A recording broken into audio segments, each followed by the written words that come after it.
This is Kyle McCord, and you're listening to Austin, Felix, and Matt on the Devy Debate.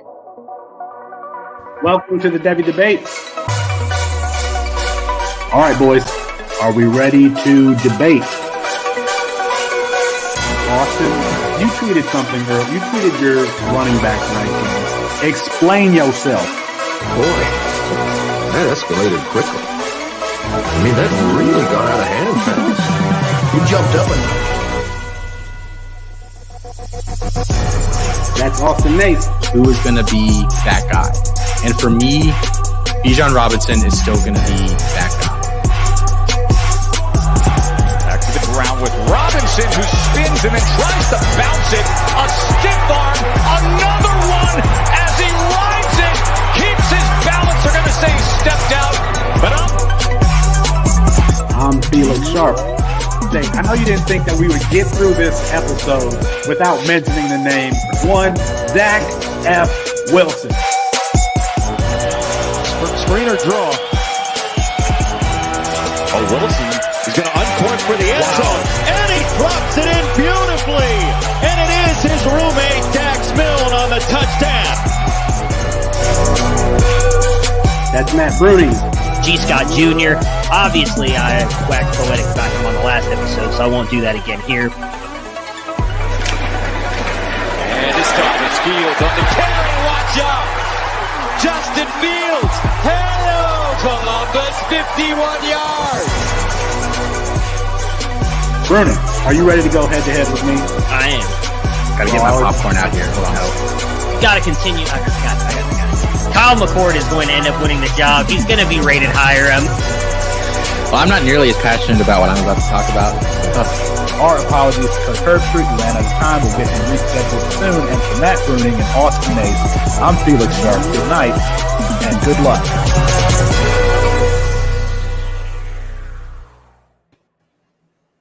It's 9:30 Eastern time, the only time zone not to enter the transfer portal. That means it's time for the Devy Debate, brought to you by CampusToCanton.com.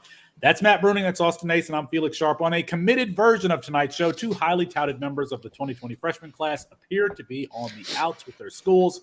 I reveal the cheat code to winning your C2C college side in 2022, and we play a game called What Do You Know? But we start with Mel Kipers, who is absolutely on one today, releasing his NFL draft position rankings that raised some questions. Boys, we're going to start with the quarterbacks here. According to Mel Kipers, he's got Kenny Pickett, the Pitt quarterback, number 1, Matt Corral, number 2, Desmond Ridder, number 3, Malik Willis, number 4, Sam Howell, number 5, Phil Jurkovich, number 6, Carson Strong, number 7, Hendon Hooker, the Virginia Tech to Tennessee transfer, number 8, Tanner McKee, number 9, Jaden Daniels, number 10. Now, just so we're playing it straight here, Campus to Ken, we currently have Sam Howell. This is for 2022.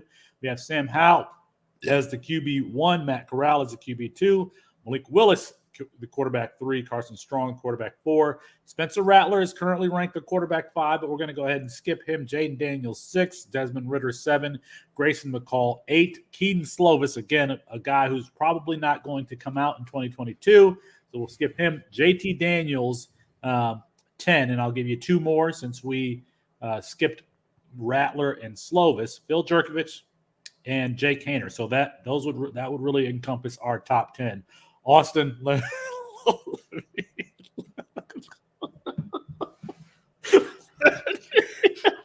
Happy Halloween. Guess who we are. Austin, let me throw it to you since Kenny Pickett. Let's back up here. Austin and Matt are dressed like me for Halloween. That's why I lost my composure there for a second. Obviously, I do not look at the screen until I finish the intro, and so that's when I picked up that they both had coordinated costumes today. So, Austin, talk about Kenny Pickett and whether he should be the highest-ranked quarterback. I was like, man, Felix is the most composed. I know. I was sitting here like, how? I'm like trying not to laugh over here. I'm like, how the hell is he not laughing? Good times. You have to go watch the YouTube video, folks. If you're listening to the podcast, go catch the YouTube. Go ahead, Austin. Yes. Okay. Kenny Pickett. So I'm a big Pitt fan. I attended that lovely institution for part of my schooling. I have not actually watched Kenny Pickett this year. Like, I've watched a couple of Pitt games. I have not watched Kenny Pickett. So I can't necessarily comment on what he's done this year beyond like just watching him casually. But what I do know about Kenny Pickett, going into this year, I would have thought maybe he was pick. He's been extremely inconsistent throughout his college career. Basically a sub 60% passer coming into this season, and all of a sudden his completion percentage balloons up to about 68, 69%. His yards per attempt is up by over 2 yards. His interceptions are way down. I mean, this is a guy that I'm supposed to expect was mediocre at best for 4 long years, and all of a sudden, as a 23-year-old senior, we've unlocked something in him that's going to be make him the top quarterback in this NFL draft. If that's the case, then guys, don't take any quarterbacks in this draft. We've been saying for months, this is just a weak draft if Kenny Pickett truly ends up as quarterback one. And I mean, we know Kiper, whatever we think about him, he is the most accurate mock drafter, or amongst the most accurate mock drafters. And he's generally pretty plugged in with NFL guys. So for him to be saying this, someone out there who makes decisions, or at least helps make them, is saying it as well. I can't listen to anything you guys are saying. Anthony Richardson, QB1.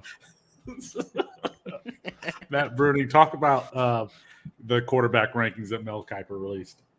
I mean, they're interesting, to say the least. I mean, we were talking a little bit pre-show, obviously. I'm a massive fan of Desmond Ridder. I think he's a really good quarterback, and I think he's got a shot to be in the NFL as like a second-round pick and likely the future of a backup. I don't know that he's ever going to be a starting quarterback in the NFL, or even if he is, it's likely because of injury. I don't know that anybody's drafting him to be their starter. So to have him at 3 over guys like Sam Howell, and I mean, say what you want about Malik Willis, he's a souped-up version of Desmond Ridder. So why do you have Desmond? Desmond Ridder is not even as accurate as Malik Willis. So none of that makes sense to me. Why you have him above Malik Willis, and as plugged in as he is, which I agree with Austin on that. I can't imagine there are NFL GMs out there saying, "Oh yes, I want Desmond Ridder over Sam Howell and Malik Willis." That just doesn't make sense to me. Carson Strong down there at 7. That makes some sense to me. Most of us think that he's better. There's a lot of people who do, some people who don't.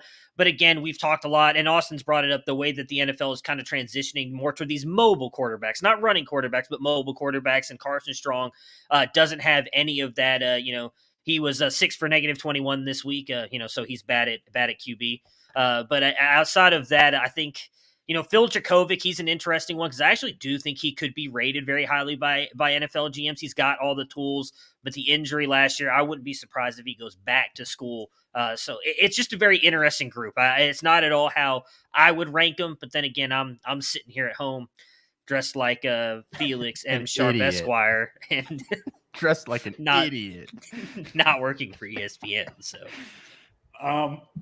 Austin, I think you hit the nail on the head on your initial comments there, is that if these are the rankings, we haven't even gone through the running backs and wide receivers yet, but if these are the rankings, it's that throws a red flag. I mean, with Kenny Pickett ranked number 1, I'm always cautious when there is someone who's emerged that we weren't thinking of before, who hasn't established a track record up until this point. Now, Kenny Pickett is a fine player, but for him to be potentially the number 1 quarterback, a top 10 pick, that feels scary to me.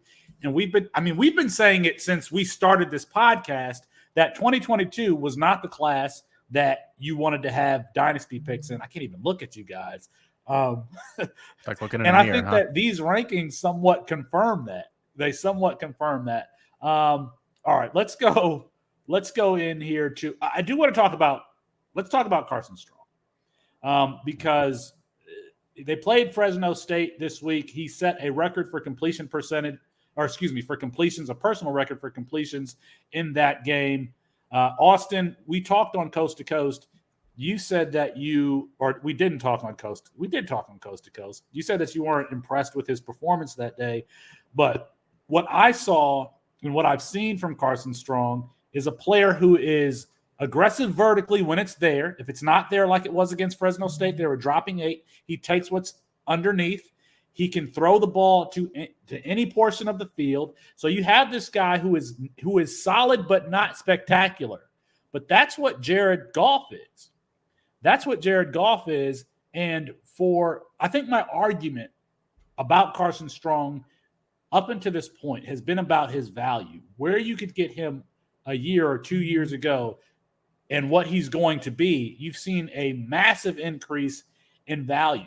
So, Austin, you're going to argue that he's not going to be a first-round draft pick. I think that he will. But even if he's a second-round draft pick, I'm still not taking the L. I'm not taking the L because from a value perspective, he was a great pickup. Not taking the L on Zach Wilson, not taking the L on Mayan Williams, not taking the L on Zach Davidson, who didn't even play last year as a Division II tight end and ended up being a fourth-round draft pick. So I think that Strong has some good physical tools, not great physical tools, but there are plenty of. I mean, I think that's what Jameis Winston was. Quarterback with good physical tools and not great physical tools. What are your thoughts on Carson Strong as a first-round draft pick?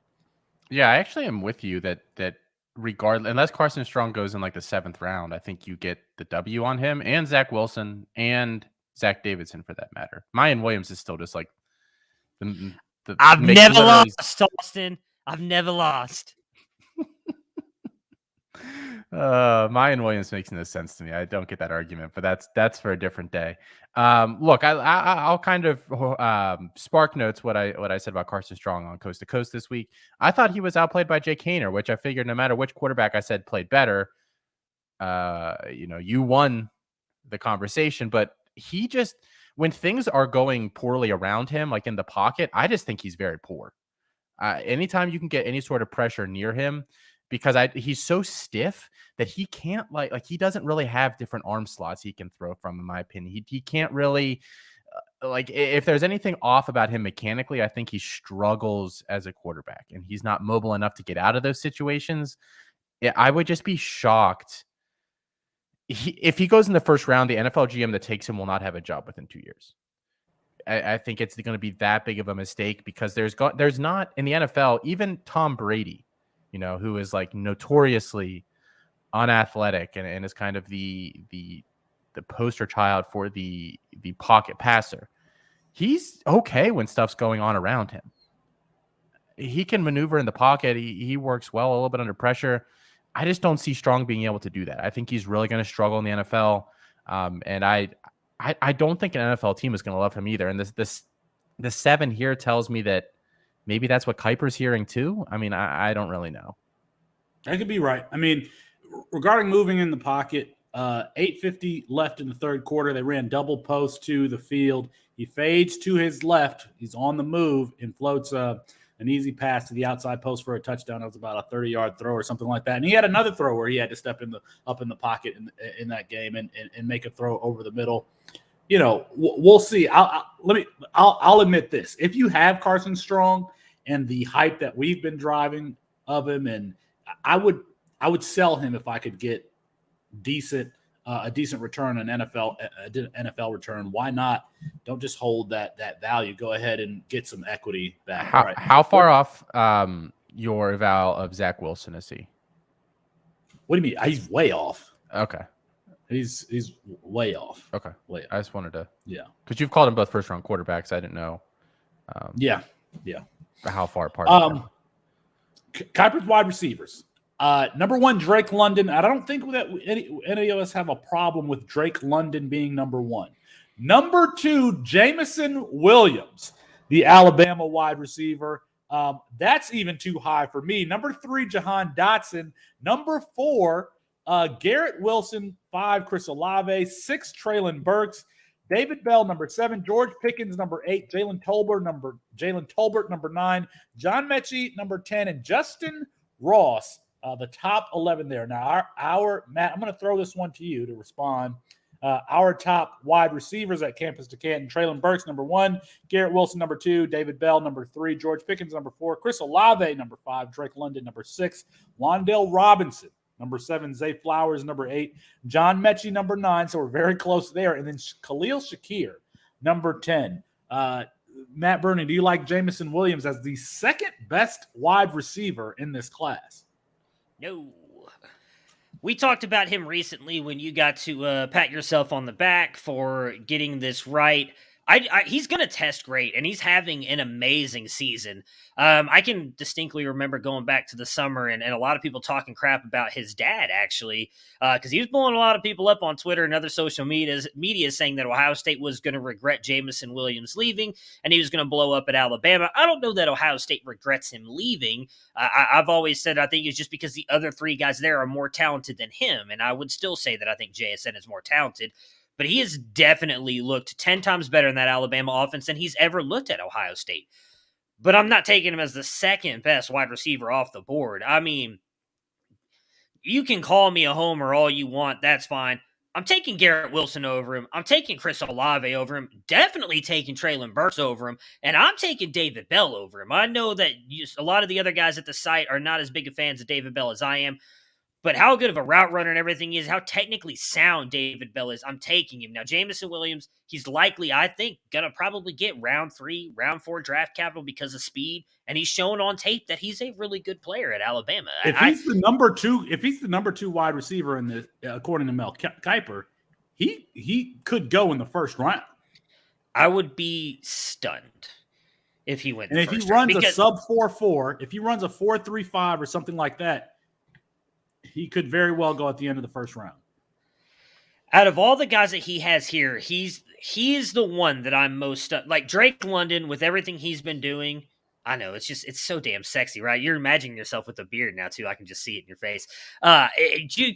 Drake London has boosted his stock so much with his play this year that makes sense to me. And even Jahan Dotson, because of how just talented he is.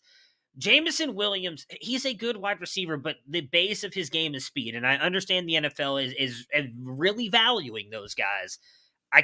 You're talking about if he goes first round, I'm sorry, Garrett Wilson's a first-round pick. I can hear the argument on Olave not. I can't hear it on Treylon Burks. So if you're talking about Garrett Wilson, Treylon Burks, Drake London, and if he's got Dotson up there, I'm assuming he thinks Dotson's going to go first round. So you're talking about what, 1, 2, 3, 4, 5, at least 5 wide receivers going in the first round. I don't see that many wide receivers going in the first round. I just don't.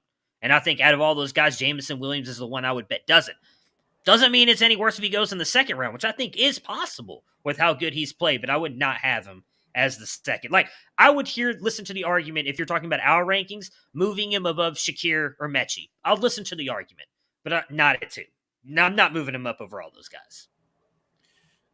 Austin, I mean, what do you think about what impact could the the Combine have on these rankings, specifically with a guy like Garrett Wilson, who's tested very well as a high school recruit, and then Treylon Burks? I mean, we expect him to be one of the best athletes at the position for the wide receiver group. Yeah, I would be shocked. Treylon Burks is just going to – I don't know what his spark score is going to be, but it's going to be ridiculous. So they still do like the 3 Sigma Club. I think he'll be just off of that. But he's just an insane athlete. He's going to, like, in totality, he will test better than Jameson Williams, in my opinion. He just will. And I think he's a more well-rounded player.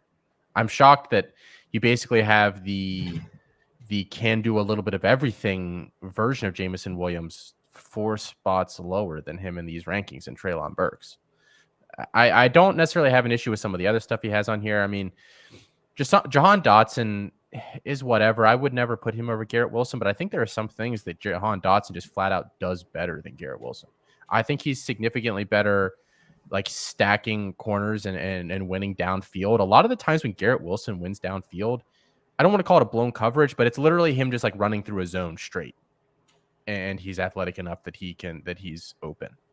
There are very few times that I've watched him get open deep that he's just flat out beat somebody. Jahan Dotson is sneaky in that regard. He gets himself open in one-on-one coverage on the boundary fairly often. So I mean, I think some of these names are interchangeable. London, I just don't. He's a good player. I think round 1 is warranted. First overall. I mean, again, same argument made with the quarterbacks. The fact that this is the order tells me that this isn't a very good class, and the NFL has no idea what to do. This might come down to like who has what pick and just what kind of receiver they want. I'm also shocked. I'm just shocked that Wan'Dale Robinson isn't in that top 11. who's had an amazing season and is extremely well-rounded. He's like literally exactly what the NFL wants right now. I'm shocked that he's not. I don't know. I don't know that he wins downfield, and I don't know that he's going to be the athlete that's like Rondale Moore is. I mean, to me, he's a little more Tavon Austin than Rondale Moore, and so that's might be why he's not here. But yes, I think that, as you were just saying, Austin, these are the kinds of rankings you see when there's no consensus, and there's no consensus because none of these players have demanded that we rank them accordingly. So there's going to be opinions all over the place on these guys, more so than the class that will come after them or the class before them. Now, I mean, to me, that's another red flag.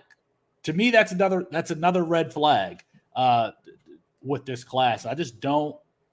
It feels 2022 feels like throwing. Yeah, is somebody going to hit? Sure, but it feels like throwing darts more so than other classes. Let's move on here to the running backs. Breece Hall, number 1, Isaiah Spiller, number 2. I don't think that we have any problem with that, but then it gets interesting. Devonta Price, Florida International, number 3. I have not heard anybody talk about him. Pierre Strong, number 4. I've only heard Shane Hallam talk about him. Kenneth Walker, number 5. Kyron Williams, number 6. Brian Robinson, number 7. That's crazy to me. Muhammad Ibrahim, with the torn Achilles and everything, and who's a player, even healthy, doesn't have a lot of juice. Number 8. Zach Charbonnet, number 9. Tyler Goodson, number 10. Now, according to Campus to Canton, our rankings are currently top 10 at running back. Isaiah Spiller, number 1. Breece Hall, number 2. Kyron Williams, number 3. Jerome Ford, number 4. Sincere McCormick, number 5. Zamir White, number 6. Rashad White, number 7. Eric Gray, number 8. Noah Kane, number 9. Tyler Algier, number 10. I think that Zamir White not being on Mel Kipers' list is questionable. I think that Rashad White not being on that list is very questionable to me. I mean, those are two of the better values, I believe, at the running back position in the 2022 class. And the fact that they're not there is problematic. Maybe they don't go. Are we talking about Rashad White and Zamir White being in our top 15, but then not even being drafted, or being day 3 guys? I mean, that's what we're looking at with this 2022 class. Austin. It's a bad list, and I don't want to dump on. I try not to dump on people's rankings because anything can happen. I mean, I remember having a discussion, and I don't think I really dumped on the guy, but somebody had Kenny Pickett that I talked to as their QB1 this offseason. Their rankings were horrible, but that was like the thing that stuck out to me. And I said, I've watched Pickett for years. I don't think he has that potential. And now, like, lo and behold, Mel Kipers' rankings match his. So I try not to dump on too many rankings. This list is just stupid. Like, let's be honest. I know I'm higher than most people on Jerome Ford. He should be on this list. He's NFL size, NFL athlete. He's shown a patient running style. He can run with power. I mean, he should be at worst on this list over a Tyler Goodson, who will be happy to be a committee back in the NFL. A Mo Ibrahim, who, like, if you're drafting him, you're drafting a running back that if you need 3 yards, he gets you 3 yards, and if you need 8 yards, he gets you 3 yards. I mean, that's what he's going to be in the NFL. There's just a bunch of role players on here. Like, he took into almost zero account whether somebody can be a lead back. And the other issue I have with it actually is Devonta Price, who I actually do like, and I have on quite a few of my C2C rosters. Granted, he hasn't had a ton of volume, but he's a 5th-year senior, and his best season before this year was 581 yards. And this year he has 586.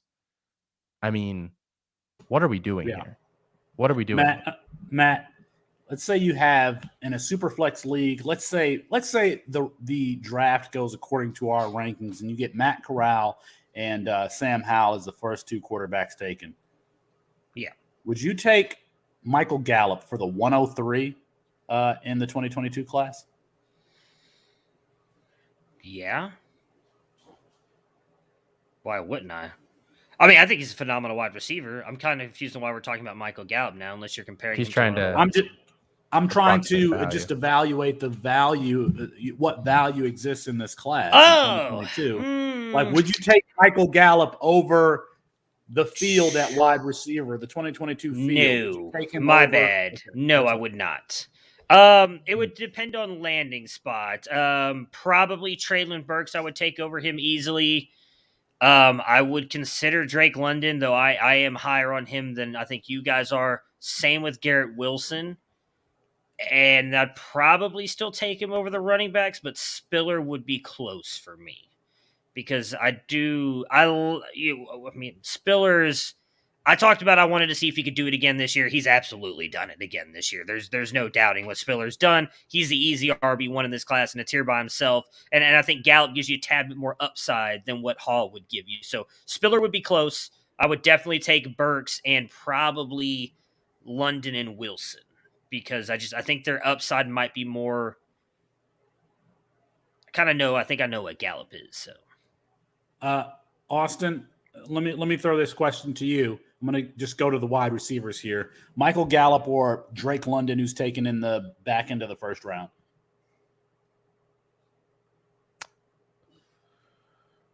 Probably London, assuming that I know I draft on talent, not based on landing spot. He would have to be in a really poor landing spot for me not to take him, I think. Okay. Jameson Williams is taken in the second round. You got Gallup or Jameson Williams? A first round Jameson Williams, I might roll the dice on just because I think a team would be utilizing him pretty heavily there. A second round Jameson Williams and not like a top 40 pick, probably take Gallup. Garrett Wilson, third round pick. You taking Wilson or Gallup? The odds say I have to take Gallup there, right? Yeah, I think. Yeah, and I think. Tell me if you guys agree with this. If Traylon Burks gets first round, second round, or third round draft capital, I feel like I'm gravitating towards him above some of these other guys, especially if he goes and runs a 4.4 at 230 pounds. I don't see how you would go beyond the second round. But I feel safer with him than some of these other guys. Do you feel the same way? A team just doesn't want to incur the expense of having to buy him multiple sets of gloves every game. Have you heard this story? His hands are too big. He breaks like 4 pairs of gloves a game. Like, I have that they have to special order gloves for him. So, all right, just a cautionary tale with this 2022 class. Questionable rankings all over the place. Questionable players. Devonta Price, Pierre Strong, Mo Abraham. I mean, that's not sexy at all. Let's move on to at least one player who is sexy, and that's Zach Evans. Zach Evans and Harrison Bailey making some noise today. Zach Evans had removed all of the mentions of TCU from his social media, and Harrison Bailey officially entered the transfer portal. Third on the depth chart to Hendon Hooker and Joe Milton. He was a highly touted 4-star prospect in that 2020 class, Matt Bruning. Let's talk about Zach Evans first here. I mean, are you concerned? Zach Evans had the tumultuous recruiting path before committing to TCU very, very late. Are you concerned about these passive aggressive antics from Zach Evans? No, because he is extremely talented. I talked a lot about this in the Discord, and I posted some on Twitter about it. I get it. He made some mistakes when he was 17 and 18 years old. Who the hell hasn't? I mean, we're not talking about a bunch of choir boys here. He made some mistakes. When do we get to move past him being a knucklehead because he got suspended for half a quarter or whatever it was because he was late after curfew? If I was suspended or punished every time I was late for curfew, you wouldn't even know me. My parents would have killed me at this point. Like, people make mistakes. He's a kid. And on top of that, it's his Instagram page. TCU is not paying him, as far as I know, to advertise the TCU Horned Frogs. Why the hell does it matter if he removed everything off of his thing? Julio Jones did it last year at the Atlanta Falcons. Guess what? He still played for the Atlanta Falcons for an entire year before he got traded.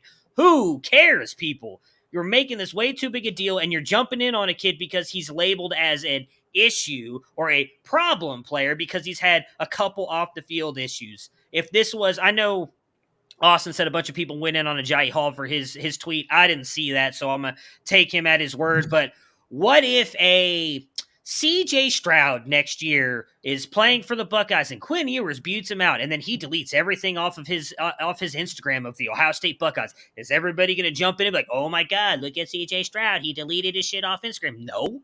Nobody's going to say a damn thing. No. Because that means they're probably leaving. That's news. But why does that matter? If he transfers, he transfers. Same thing with Zach Evans.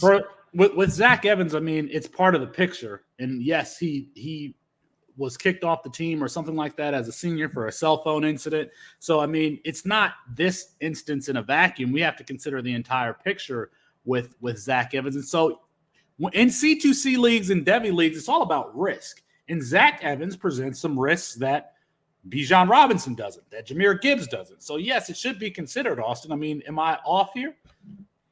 So, does his value outweigh the risk, though? Let me ask that.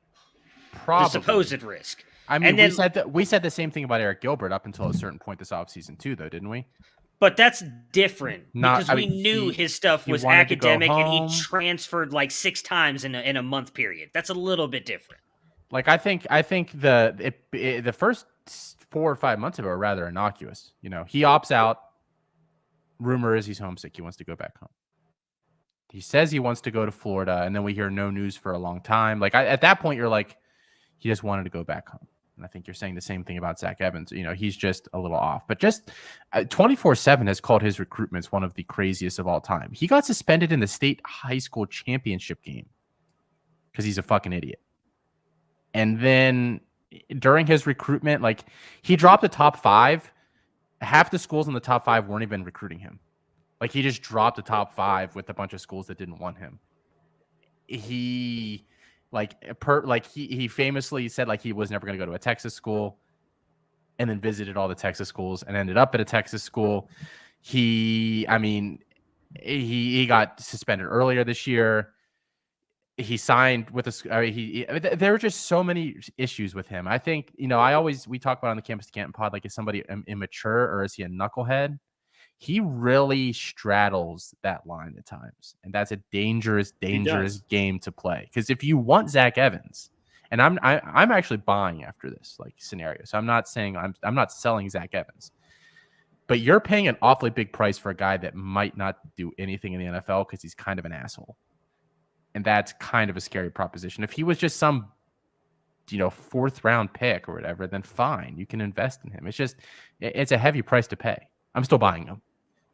We talk about it painting a picture. Think about a player like Spencer Rattler, QB1. That show painted a picture of who he was as a person. And then when he gets to Oklahoma, you hear questions about his leadership ability and the fact that teammates gravitate more towards Caleb Williams than Spencer Rattler. So it's part of the picture. It should be considered. Let's move on here to Harrison Bailey. We mentioned Eric Gilbert. Harrison Bailey played with Eric Gilbert in high school.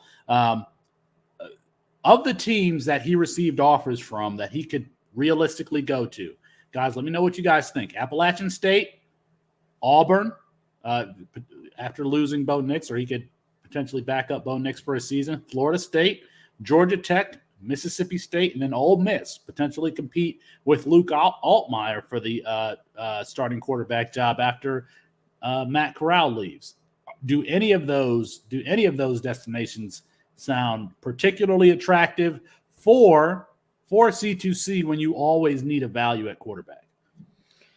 Yeah, I mean, I think Florida State could be very interesting if they end up going away from Milton. I was kind of in and out, you know, tuning you out as you were talking there, as you typically do us. I think he was also offered from Georgia, I believe. I actually think he might be a good fit at Georgia. I mean, he was one of the top guys in this class, right? He was like the 3rd ranked quarterback, top 100. So JT, I mean, I know they're running with Stetson Bennett, but I think if you get a guy like Harrison Bailey, you know, Kevin Coleman believes in him, and I trust Kevin. Kevin is very good at what he does, and I think he could go to Georgia and easily be a very good quarterback there. But I think Florida State would be a great landing spot for him as well. Probably the easier place for him to go. Appalachian, I don't think he wants to go to an Appalachian State or a Georgia. I know. It's just like it's so sexy. I got it. I know. You don't have to hide your smile. But anyways, I don't think he takes that step down. My bet would be a Florida State, or I really could see him going to like a Georgia, staying in the SEC and playing in that offense with that defense helping him as well. I don't think Georgia wants him. They have JT Daniels, Stetson Bennett's look fine. They have Gunnar Stockton coming in this year, who's Brock a significantly QB1 better quarterback. Brock Vandegrift's there. I mean, he's like the so is Carson Beck and Jackson Muschamp. Yeah. So yeah, if we're naming all the quarterbacks on the roster, Brock Vandegrift. Yeah. No, I don't. I mean, QB1 this year. That was our QB1, right? Right. Took him in the first round. Now just double checking we're all on the same page here. So I don't know what I was saying anymore. Thanks, Felix. Are there any of those particular destinations that seem attractive? The Appalachian State, Auburn, Florida State, Georgia Tech, Mississippi State, Ole Miss. I don't think he'll step down to App State. I think that's too far down for him. Auburn would be really intriguing. I actually think he'd do pretty well with Brian Harsin because he's kind of like I don't think Harsin's offense necessarily requires a quarterback to work well out of structure, which is literally Harrison Bailey is one of the worst top rated high school quarterbacks I've ever watched. When it comes to playing outside of structure, he is awful. He cannot do anything that is not within the offense. And that is why he hasn't played at all in 2 years at Tennessee. So I think Auburn would be a good spot for him if Bo Nix leaves. Georgia Tech, I don't know. It's close to home, but it doesn't really seem like him. Mississippi State, I think Leach has his guys. And Ole Miss, I think we just think that Lane Kiffin can make any quarterback look good. Like, I don't think that's the case, and I think that the offense that he runs, unless he's willing to completely change the system, fits it all. Mm-hmm. Because it asks Matt Corral to improvise a lot, and again, I don't think Harrison Bailey is capable of that at all. So I think I don't even know if any of those schools besides Auburn really match him. Well, audience, let us know what you think as far as Harrison Bailey. Where would you like to see him land? And is he going to be relevant? Is he someone that we should be targeting in C2Cs next year? Boys, let's move on to our game for the evening. This game is called What Do You Know? Each of us has 3 or more statements of something we claim to quote-unquote know about college football with a Devy C2C spin. We will each make the statement and provide the analysis for why we know it, and then we're going to be judged by our peers. All right, Matt Bruning, you were very prepared for this one tonight. So why don't you start with your first? Yes, we will all be judging ourselves here through this. So my first one, sticking on brand with No Ohio State. I know that 2 of the current No Ohio State quarterbacks will play against each other in the national championship in the next 3 years. CJ Stroud ends up keeping this job next year. I truly believe that Quinn Ewers and Kyle McCord will transfer. We've talked about this multiple times. No, Ohio State has just done such a horrible job with this, and just Ryan Day, he's been bad. I don't really know. It hurts to talk like this, but I got to stay in character. So I think both of those guys will transfer out, and as we've talked about many times, just with Kyle McCord alone, he could start on 90 to 95% of college teams. We've seen this year these teams are much closer than we thought they were coming into these previous seasons. There's not really a lot of quarterbacks that we all trust that can take teams over the top. I think Kyle McCord could go to an LSU and immediately make them a title contender. Same thing with Georgia. And then we're talking about Quinn Ewers, who I believe he's better than Kyle. That if he goes anywhere, he's going to do the same thing as well. So I know, Felix. I'm sorry. I didn't mean to say that out loud. That's why I whispered it, just in case, people are watching. So I think if either one of those guys go, they could easily play CJ Stroud possibly in the national championship next year, or could be Kyle McCord and Quinn Ewers on 2 different teams, but they will all have that common denominator of being in the Ohio State Buckeye room for at least 1 year together. I'm not going to act like I don't like Kyle McCord. I like aggressive drop back passers, even if they're not necessarily scramblers. And he is that. I mean, he has an NFL arm today. But where is he going to go that he would be make a team a national championship contender? I don't see that. Austin, is Matt Bruning correct here? This is just lazy. It's just absolutely. It is very on brand. Yes. It's very I gotta have I have to have at least one on brand one. To be honest, I don't think it's like outrageous. It's not. That's why I mean, whichever of those two ends up in the portal, some coaches are just going to be sitting there rubbing their hands together. I mean, let's be clear about that. I think, the day that Kyle McCord or Quinn Ewers hits the portal, they both field 70 phone calls. So I don't think it's ridiculous. Well, let me ask you this. What if one of them were to go to Oregon with that defense? All of a sudden you have a quarterback who can actually pass the ball, and like Anthony Brown, you could probably easily run through the Pac-12. Then you have to win one game to make it the national championship. Like, that's my point. It's not as difficult as you may think. Like, I get if one of them were to go to LSU, you still got to get through Bama and Bryce Young, which is not going to be easy. But I think it's very possible. Yeah. Well, we'll see. We'll see if that comes to fruition next season. Matt Bruni. All right, Austin, give us your first thing that you know. Give us yours. So, keeping with the theme of incoming freshman running backs, Matt and I have done some YouTube videos the past couple of weeks on these guys. I know that Jadon Blue is the next Travion Henderson / Bijan Robinson.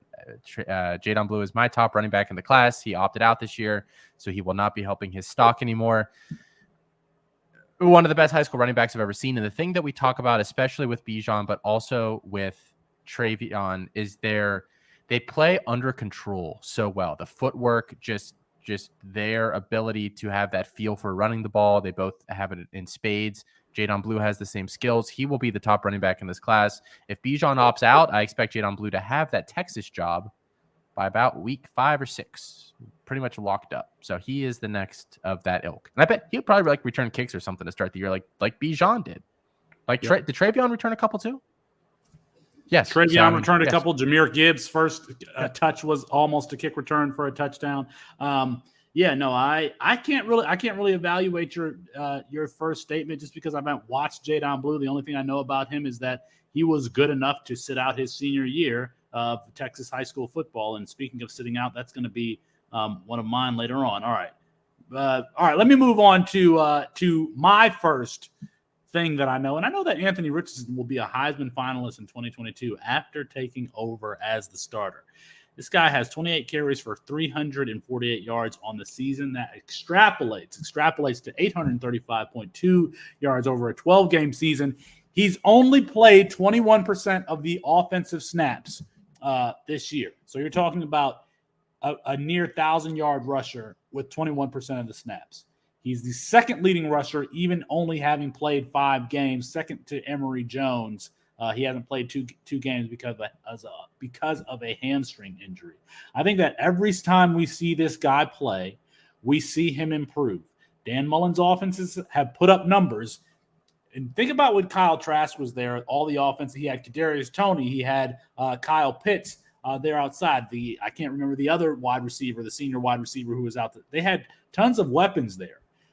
They're not going to have that in 2022 if Anthony Richardson is declared the starter. I think that the offense is going to revolve entirely around him, and you could see him put up some monster numbers, over 1,200 yards rushing, over 3,000 yards, 4,000 yards, 3,000 yards passing, and he will be a Heisman finalist. He will be a Heisman finalist in 2022 once he's declared the starter and once he's playing 100% of the snaps. No. It's not on brand. No. Maybe. The ceiling is certainly there. The ceiling is very tantalizing with him. It's just the floor is so deep into the ground. I don't even know. You're getting the lotion? Yeah. I get that reference. Thank you. I was hoping one of you would. Anyways, so on to my next one. It takes the lotion, it puts it on the skin, deep into the hole, into the ground. Come on now. All right, I'll just move on to my next one. Much like that obscure, it's not really obscure movie reference. Silence of the Lambs. That's not obscure.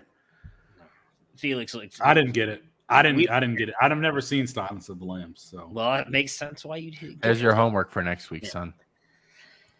I know that two of the top prospects from Oklahoma will transfer and play somewhere else in 2022, and I am talking about Spencer Rattler and Eric Gray. I don't think either one of them come out this year, and I think with Gavin Sawchuk and Raleek Brown coming in there, I think both of them could push Eric Gray to possibly become part of I don't think either one actually starts, but pushing for that. I don't even know if Kennedy Brooks comes out this year. I think both Spencer Rattler and Eric Gray transfer at the end of this season and will be playing somewhere else to rebuild their stock before the 2022 draft. Or sorry, 2023. I question whether we had Eric Gray ranked so highly, and I question whether or not he's an NFL running back. He's not necessarily explosive for a guy who's going to be used in a committee pass catching like type role. And I'm just like, these drafted way too highly this year. And moving to Oklahoma, we thought it would send his value skyrocketing, and it really had it. It was a really interesting story. Can he transfer again without having to sit the year? Like, I know they were giving a one-time waiver. Can he do a second time? Don't know. I don't think he should be able to. I mean, I think so, because I think last year it was a COVID thing that allowed you. I don't know if that actually counted as your one free transfer, because that got put in after the season. I think it does. I mean, yeah, I think it does too. And I don't know where could Eric Gray go? He can go to App State, a better situation than Oklahoma. I mean, well, he can't go to a better place that's better than Oklahoma, but I don't know that he's going to be the starter at Oklahoma. Right. That's my point. Right. All right. Austin, Kennedy Brooks can come back next year too. I know. I don't think he leaves. It's like people don't talk about that enough. People just assume Kennedy Brooks is gone because he's been there for 12 years, but he can come back. All right. Second thing I know here, I know that Clemson will be just as bad in 2022 without some sort of big move this offseason. And I don't mean firing Dabo. I'm not even close to that train. But the offensive coordinator has to go, or they have to do something in the portal, which is something that Dabo does not believe in. I think one of those two changes has to happen. Look, I think Nick Saban is a legendary head coach. One of the things that he's been incredible at over the years that's allowed him to be so successful is he doesn't get attached to any sort of assistants. He brings in people that he didn't even like Lane Kiffin. He brought him in because he knew Lane Kiffin would be good at his job and he would learn things from Lane Kiffin. Dabo, he hires a former player with like no credentials to be his offensive coordinator because he likes him. He's been horrible as an offensive coordinator the last 2 years. That offense is 119th in the country. The only Power 5 schools below Clemson in offense this year, in like total team offense. Oh, my screen reset here. Are Vanderbilt. Hold on here. The only schools below them that are Power 5: Northwestern, Kansas, Vanderbilt, Colorado, and Arizona. I would be willing to bet that if you combine all those rosters, they have the same. They have no 5 stars. Clemson is flooded with them. I mean, something has to give there at Clemson, or they're going to lose 3 or 4 games again. Yeah, they got to be able to open that offense, and that doesn't look to be. I mean, they would have to really make a splashy hire and do something that's out of character for Clemson for that to be the case. All right, I'm going to go to my second statement that I know, and that's that Bijan Robinson and Kayshon Boutte are not going to play in 2022. First of all, there's no reason for them to. Neither one of them can improve their draft stock next year. They are going to be the number 1 players at their position. I don't think that there's any question about that, especially in the case of Kayshon Boutte, who is already injured. He's seen 2 teammates go out for the season with injuries. And quite frankly, I don't know that LSU is going to be a national champion or playoff contender next season. He can get NIL money, go ahead and start getting ready for the NFL draft. I've said this before on the show. At the end of the season, we're going to hear, sometime in the spring, both Bijan Robinson and Kayshon Boutte will announce that they are not going to be playing in the 2022 season and that they will prepare for the NFL draft. We'll see. I still find that hard to believe, but My third one here, I know that Calvin Austin III is going to impress this draft season and be at least a third-round draft pick. I think he's going to go to the Senior Bowl. He's going to produce very well there. I think he's going to test very well. Just to point out some of the guys in his range here. Tavon Austin, 5'8", 176, the 8th overall pick. T.Y. Hilton was drafted in the 3rd round, 5'9", 180. Cole Beasley did go undrafted, 5'8", 180. Jamison Crowder went in the 4th round, 5'8", 180. Rondale Moore, 2nd round, 5'7", 181. Tutu Atwell went in the 2nd round this year at 5'9", 155. Calvin Austin, currently 5'9", 162. I would argue he's likely the fastest out of all those guys. He has produced extremely well these past 2 seasons. I think if he goes out there and smashes at the Senior Bowl and tests very well during the Combine, he is going to be at least a 3rd-round draft pick this year. That's an interesting one. I could see it. He's versatile, too. Yeah, I mean, he's taken a couple sweeps and stuff this year for touchdowns. Yeah. Yeah, and like you said, Matt, those are the type of players that we saw the NFL gravitate towards in this last draft. All right, Austin, give us your last thing that you know. Give us your last one. I know this one more than anything else I know in my entire life. I know that Spencer Rattler should not go to Ole Miss or wherever else Lane Kiffin is next year.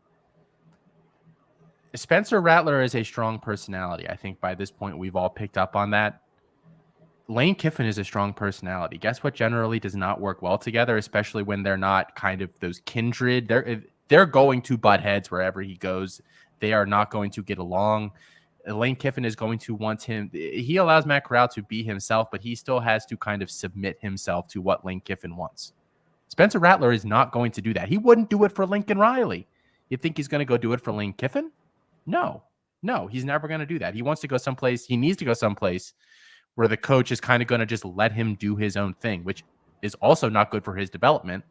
But I can't see him and Lane Kiffin coexisting. I think that will just be an absolute train wreck. I don't even know Lane. I don't think Lane Kiffin would want him, to be honest. He wants a fiery guy, but that's not what Spencer Rattler is. He's going to take Kyle McCord when he goes to LSU. Would be a better fit than Spencer Rattler. I don't disagree. All right.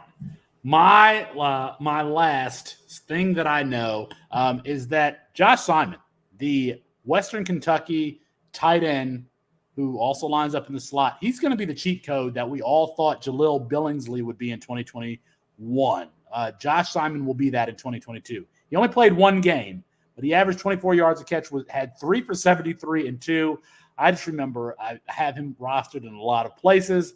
Knowing what Western Kentucky is doing with that offense, bringing in Bailey Zappi, Jarrett Stearns. They are absolute league winners this year on the college side of your Campus to Canton roster, bringing over that offense from Houston Baptist. Well, Josh Simon was trending towards being one of the top tight ends and an absolute difference maker for you on the college side. But he could potentially be an NFL player too. He's productive in his first and second seasons. His dominating rating in yards per team pass attempt in his first and second seasons, all over Jarek's magic line, goes down with a knee injury. I mean, and I think that people will recognize his value in that system next year, but he still may be underrated. You get him in and he's still scoring 20 points a game from the tight end position. That's possible. Think about what Jarrett Stearns is doing for that offense. Josh Simon, absolutely the cheat code in 2022. Austin's shaking his head. Do you think he comes out this year? No, not at all. You think he goes back? Okay. Yeah, he goes back. I mean, yeah, we only played like half a game this year or something. I don't even think he played a full one. Yeah. So 3 for 73 and 2 in that game. So. I worry about some of those guys. This is like slightly unrelated, but that like him at Western Kentucky, like Jalen Cropper, if he were to stay at Fresno and their quarterbacks, Hainer and Zappi leave, I wonder what happens to those guys next year. I wonder if it would, just be smarter for him to come out. I mean, it'd be interesting to watch those two situations. And watch it, we shall. All right. I think that's it. That's all we got for tonight. Be sure to catch the YouTube so you can catch Austin and Matt, their Halloween costumes totally caught me off guard.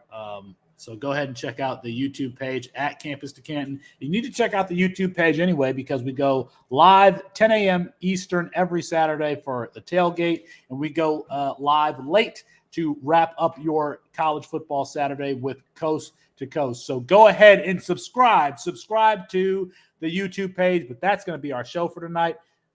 Be sure to check out the Campus to Canton family of podcasts. But apologies to Kirk Herbstreit. We ran out of time. We'll get him rescheduled soon. For Matt Bruning and Austin Nace, or should I say for Felix Sharp, I'm Felix Sharp. Good night and good luck. I'm going to go back and watch the beginning of the show because we're both just sitting here like trying not to. That was good. That was funny. That was fun. Oh, man.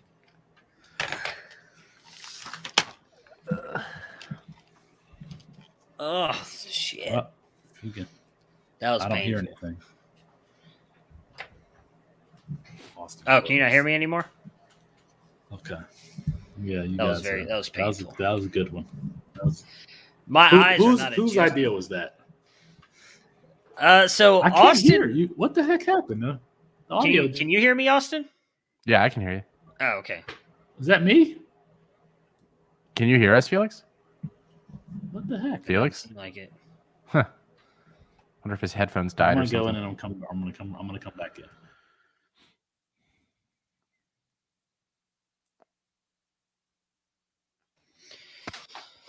Oh man.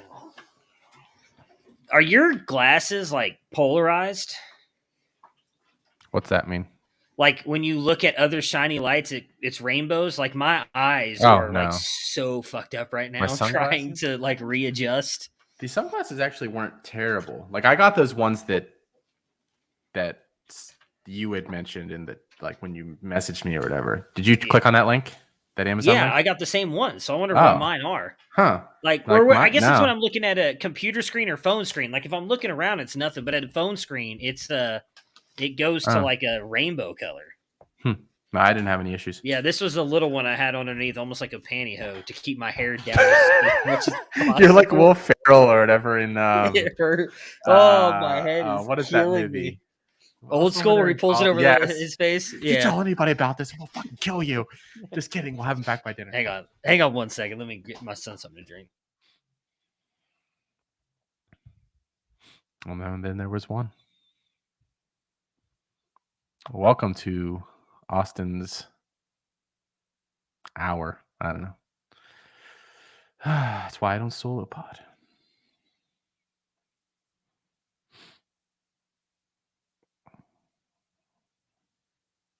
Anybody watching have any questions for us? So I don't just sit here looking like an idiot. Yeah.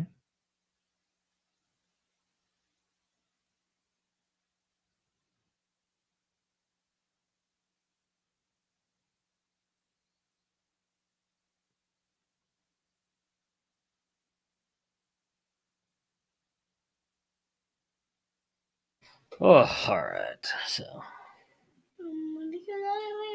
Here. Yeah. Where's that here? It's because you put it on backwards, but. Oh man, that was good. The kid's putting the thing on. Yeah, he's got the bald cap on. Yeah. Oh, yeah, dude. I was sitting there like, holy crap! Like, this dude has got like nerves. There you go, nerves of steel or something. Like I'm like, he's not laughing or anything. I'm sitting there like, I'm trying not to laugh, and I'm just like, what the? How is he not laughing at this? You know, I don't look at the screen. I didn't know. I did not look at the screen until I'm done reading the intro. I was really hoping you would just open it up and just start laughing. Like you wouldn't even be able to get through the first line. That's what I was hoping. What was I going to say? Whose idea was it? I didn't hear that. I don't remember if it was on a founder's call or what. Austin mentioned it one time about like he was like, I really want to like dress up as Felix profile picture, and then like we were just sitting there one day and I just kind of messaged him. I was like, dude, we should just do it. Like we should just do it without telling him. And then it was Austin's idea to do it for like tonight for the Halloween show. I was like, let's just go with it. Let's just do it. So went and bought like fake Cuban chain and turtleneck, and then I had the bald cap for the Judge Devereaux character because I've got the mustache and I was trying to make him bald, and then I just told Austin I went and got like I bought off Amazon. It says like a bald cap. It's just almost like a freaking like pantyhose, but it like it's oh my god, it hurt. But yeah, I noticed that you guys' cameras were off, and I don't know. It didn't even as a matter of fact. Because you guys' cameras were off, I thought you might be doing something else, and I might have to essentially start the show without you. So I looked and made sure that my camera was on the screen before I started talking, and then I didn't see. Well, yeah, that's what I didn't actually have the, to go get my son anything. I told Austin, I was like, I'm gonna pretend like I have to get my son something, so it doesn't look obvious that we both go off camera. So I was like, that's why I turned my camera off first, because I was like, I didn't want you to think we were up to something. No, I didn't. So, I didn't. I wasn't. I was just no. I was not. That's funny. That's funny. It's funny. Big fan of Pickett personally. Do you guys view him as a first rounder? So we talked a lot about this at the beginning of the episode, Daniel. Since Austin is also a big Pitt fan, I'll let him kind of answer what he thinks about Pickett. Yeah, I mean, like I said earlier, I actually haven't like I've watched 3 or 4 Pitt games this year, but I haven't sat down and watched Kenny Pickett, if that makes sense. That you kind of watch the games differently when you're watching them for enjoyment and when you're trying to break a player down. But I just have a very hard time. He made some really nice throws this past week against Clemson. It's just a guy that was like a sub 60% passer for the first 4 years of his collegiate career. Magically added 2 yards per attempt and increased his completion percentage by 9%. I mean, it makes me very wary. He's like unspectacular. I think I'd be more comfortable if an NFL team took him in the second round, kind of like where Kyle Trask went last year. I think Pickett's significantly better than Kyle Trask, who I had as borderline undraftable. But like that's like for an unspectacular guy like that, I think the second round is more than fair. First round is pushing it. So that's all I got. Go Pitt. Hell to Pitt. Yeah, somebody. I mean, I think it's the scouting season. Really, to me, is once the playoffs get here and there's not a lot of football on, and there's these bowl games, because I'm bored, quite frankly, and I will go back and watch. Like I went back and watched that Fresno State Nevada game, which I could only find the condensed version of. I bet you that I'll be able to get the full version later in the season.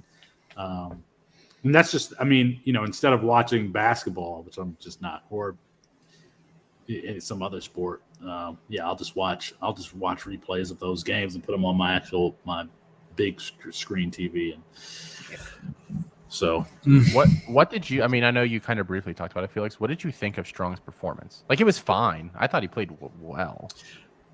It was. I even put that in my notes. Is that when both of those guys, Jake Haener and Carson Strong. So, Tom Brady to me is fine. He's a quarterback that when you watch him, you don't say, "Oh, that's amazing," but he makes the right play. And I think that's what, obviously on a farther end of the spectrum, on another end of the spectrum, that's the type of quarterback that both Haener and Carson Strong are. Obviously, Carson Strong can't move the way Jake Haener does. But, yeah, he drops back and he'll throw a 12-yard out, hit it. He'll throw an 18-yard comeback, hit it. The thing with him, the thing that's weird with Carson Strong is sometimes I see like NFL velocity on his throws, and sometimes I don't. But it'll be a throw where he's on the left hash and he's throwing outside the numbers to the right side. So that's a really far throw, even if it's a 10-yard throw. I mean, even if it's a 10-yard out, it's still like a 30-yard throw. But he'll throw it with like no zip on the ball. And I don't know. Sometimes I don't know if that's because he's doing it intentionally because, the cornerback is way off and he's trying to provide a catchable ball, because I definitely see him do that closer to the line of scrimmage where he's taking heat off of it so it can be caught. But the thing that made me think of him as a first-round quarterback is, yeah, he's only a drop-back passer, but he's got one of the strongest arms in the country. And it's easy to see that when he's throwing, deep seam routes and deep go routes and stuff like that. But if he's not putting, real fastballs on those outs, on those deep comebacks, then he's not going to be, if he's not going to be a first round quarterback. And so it is important. I need to watch more games to figure out, whether or not that's because you see it with Jake Haener.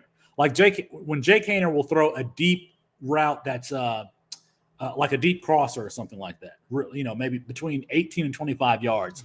He has to put air under the ball because he doesn't have the arm strength to just zip it in there. And sometimes Carson Strong, he doesn't have to put air under. He can just zip it in there. But then I was watching the Fresno State game, like, ooh, yes, he just threw an 18-yard comeback, but I didn't see as much velocity as I wanted to see. So that's that's what that was my thoughts from that game. I still really like Jake Haener, though. I just think that he made a couple of throws in that game. The thing is that Fresno State runs this play where they run. I don't know if it's a RPO or if it's just a play action play, but they like to get their field wide receiver one-on-one on a hitch. And but it'll just be like a 5-yard hitch. And I saw them run this against UCLA. I've seen them run it all season.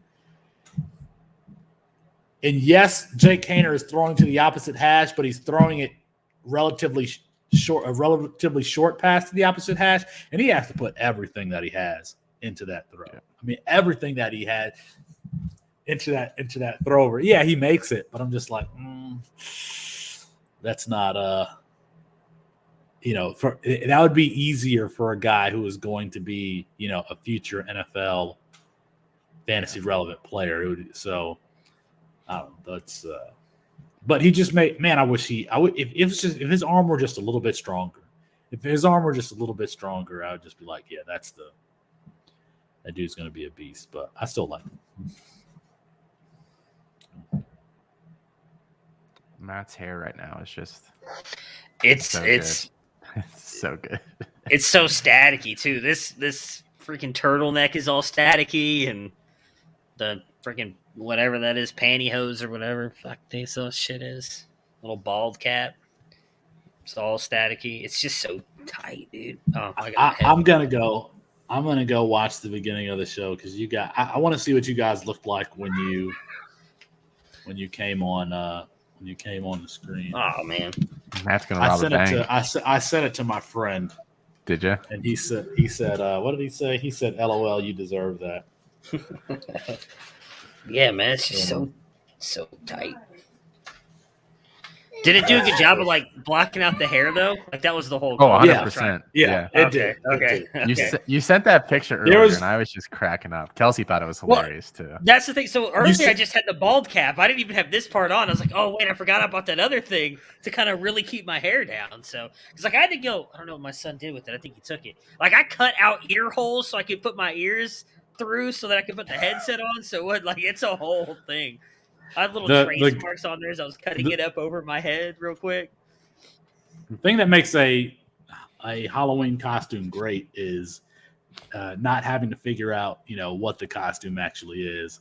And it was like an immediate recognition when I stopped reading the intro and looked at the screen for the first time. It's pretty good. That one, and you guys got me.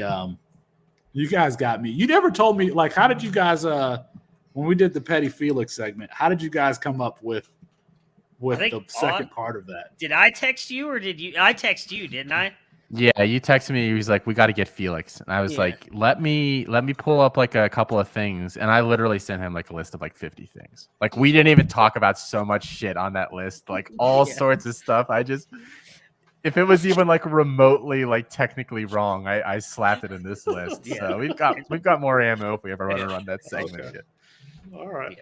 Yeah, we talked about it, and I was like, I need to go find I went and purposely found, because you wanted to do the jazzy music for the Petty Felix person. I'm going to go find some jazzy blooper music. Yakety sax. That we can play in. And so I found something. I sent it to Austin. I was like, what do you think of this? And it's like, all right, let's just roll with it. I set it up perfectly, too. I had it. I knew where it was on the thing, so I knew I could go right to that point where it did the record scratch to go into the funny music, and that was good too.